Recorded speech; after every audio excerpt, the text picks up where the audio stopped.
جامع صغیر میں آپ صلی اللہ علیہ وآلہ وسلم کا ارشاد مبارک ہے، جس میں آپ صلی اللہ علیہ وآلہ وسلم نے ارشاد فرمایا کہ یہ 3 علامتیں ہیں، نشانیاں ہیں۔ جس آدمی میں یہ 3 نشانیاں ہیں تو وہ خوش قسمت ہے۔ پہلا خوش قسمت انسان وہ ہے کہ جس کی زبان اس کے قابو میں ہو، یعنی وہ کوئی بات کرنے سے پہلے اس بات کو سوچے اور اس بات کو تولے کہ کیا میں اس بات کو صحیح کر رہا ہوں یا کس انداز سے کر رہا ہوں، میرا بات کرنے کا انداز درست ہے یا نہیں، اور اس کے بعد بات کرے۔ اگر مسلمان اس بات کا خیال رکھیں کہ ہم نے کیا بولنا ہے اور کیسے بولنا ہے اور کس وقت بولنا ہے، تو یقین جانیے ایسا مسلمان بہت زیادہ خوش قسمت ہے، بلکہ ایسا کوئی بھی انسان خوش قسمت ہو سکتا ہے۔ دوسرا، جس آدمی کے گھر کے دروازے رشتہ داروں کے لیے کھلے ہوں، جس آدمی کا گھر کشادہ ہو، کھلا ہو، وہ بندہ بھی خوش قسمت ہے۔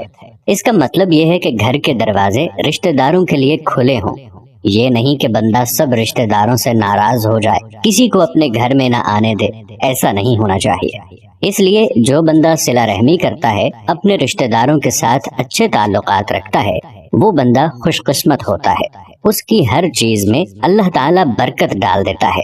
تو اس کے لیے دوسرا آدمی وہ ہے جس کا گھر کشادہ ہو، کھلا ہو۔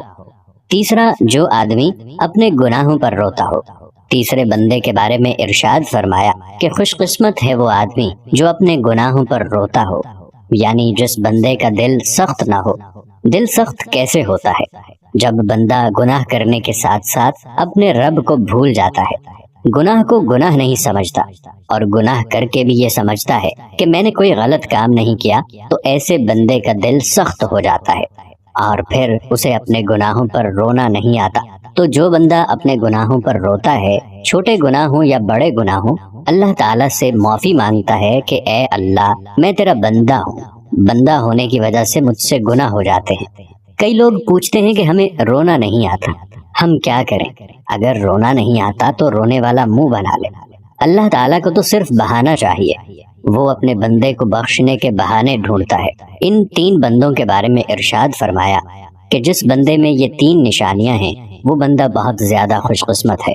تو ہم سب کو چاہیے کہ ہم یہ 3 علامتیں اپنے اندر پیدا کریں، اور اگر ہمارے اندر یہ 3 علامتیں ہیں تو ہم اللہ تعالیٰ کا شکر ادا کریں، کیونکہ یہ بھی اللہ رب العزت کی توفیق ہے کہ اس نے ہمیں اس قابل بنایا۔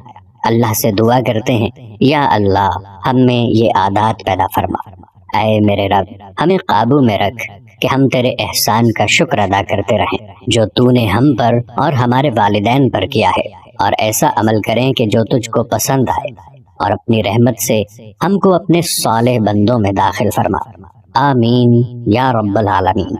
امید کرتے ہیں آج کی ویڈیو بھی آپ کو ضرور پسند آئی ہوگی۔ ویڈیو اچھی لگی ہو تو اپنے دوستوں اور رشتہ داروں کے ساتھ ضرور شیئر کیجیے، تاکہ اصلاح کا یہ سلسلہ ہمیشہ جاری رہے۔ جزاکم اللہ خیر۔